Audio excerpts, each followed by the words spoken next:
8 मार्च 2014 को Malaysia airlines का एक जहाज कोलालंपुर से बीजिंग के लिए रवाना हुआ, पर वो अपना डेस्टिनेशन तक पहुंच ही नहीं पाया।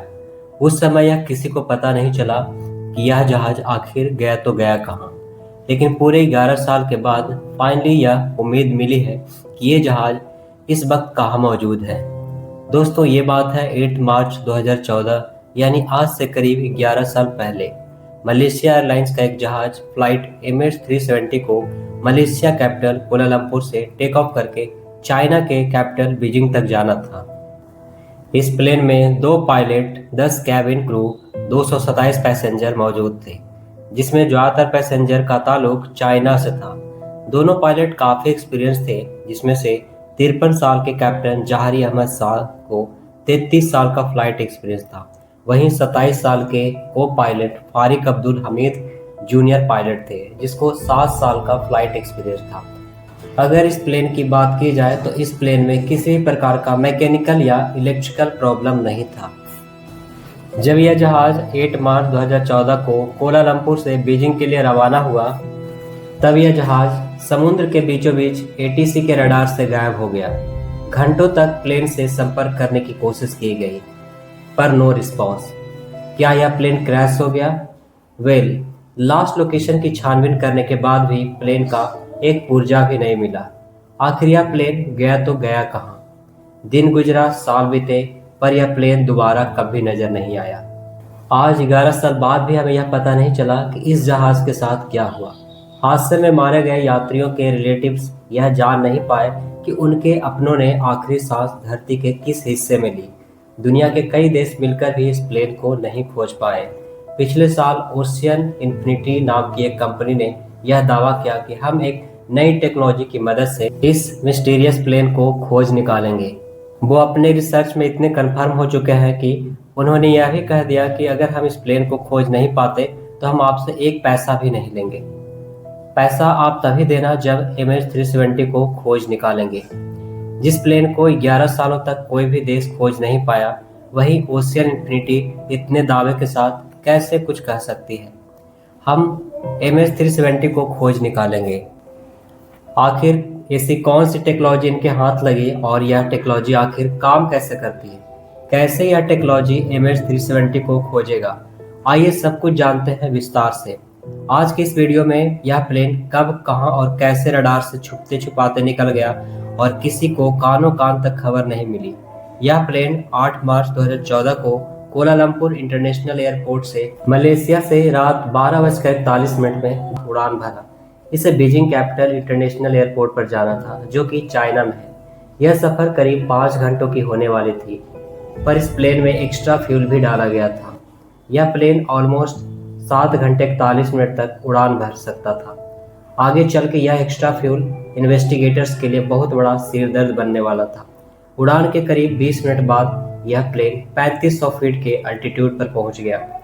इन 20 मिनटों में यह प्लेन साउथ चाइना सी के एरिया में दाखिल हो गया। अब तक वह मलेशियन ATC से बात कर रहे थे। अपने डेस्टिनेशन जाने के लिए इस प्लेन को वियतनाम के ऊपर से उड़ान भरना था, इसलिए आगे की फ्लाइट्स के लिए उन्हें वियतनाम ATC से बात करना था। अब दोनों ने एक दूसरे को गुड नाइट विश किया और रेडियो कॉल को डिस्कनेक्ट कर दिया। कॉल के कट होने के बाद पायलट ने ट्रांसपॉन्डर के बंद हो जाने की वजह से ATC अपने रडार में यह भी नहीं देख पा रहे थे कि MH370 इस वक्त कहाँ फ्लाई कर रहा है। कुछ घंटे गुजरने के बाद भी जब MH370 से कोई भी संपर्क नहीं हो पाया, तब प्लेन की खोजबीन शुरू हो गई। जब लोग मान चुके थे कि यह प्लेन समुद्र में कहीं क्रैश हो चुका है और इसे खोजने के लिए पूरी रेस्क्यू टीम लगी पड़ी है, तब यह प्लेन आसमान की ऊंचाइयों में उड़ रहा था। दरअसल उस वक्त यह प्लेन क्रैश हुआ ही नहीं था। खैर, टॉपिक पर आते हैं।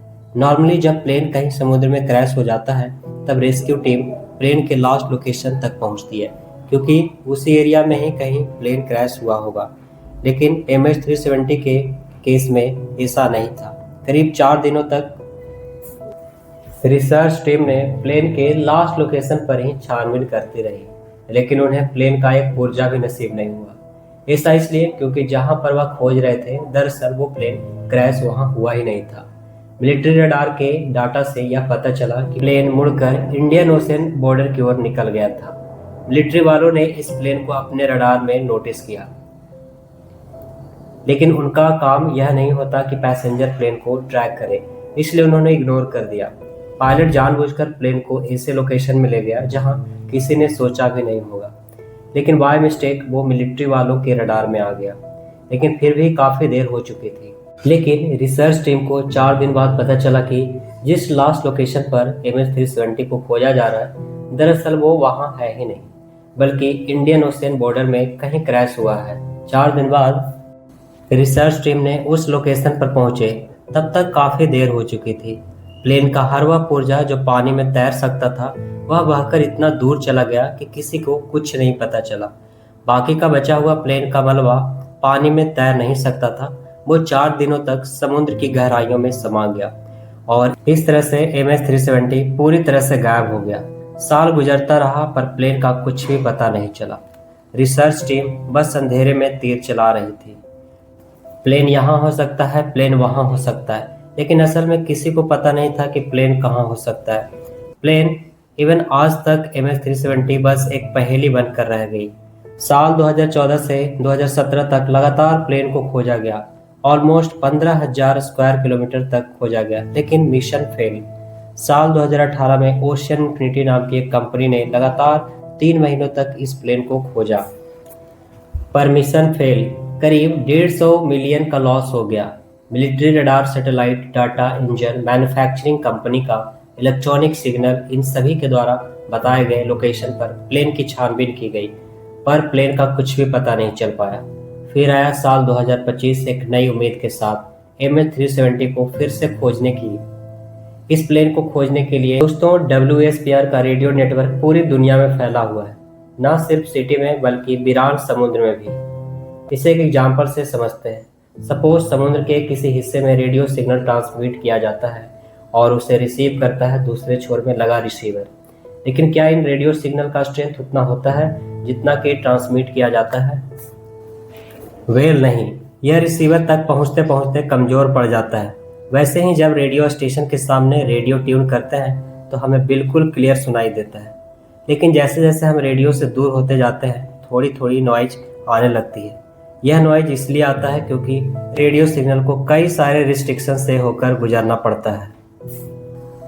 यह सारे ऑब्स्टेकल रेडियो सिग्नल को डिस्टर्ब कर देती है।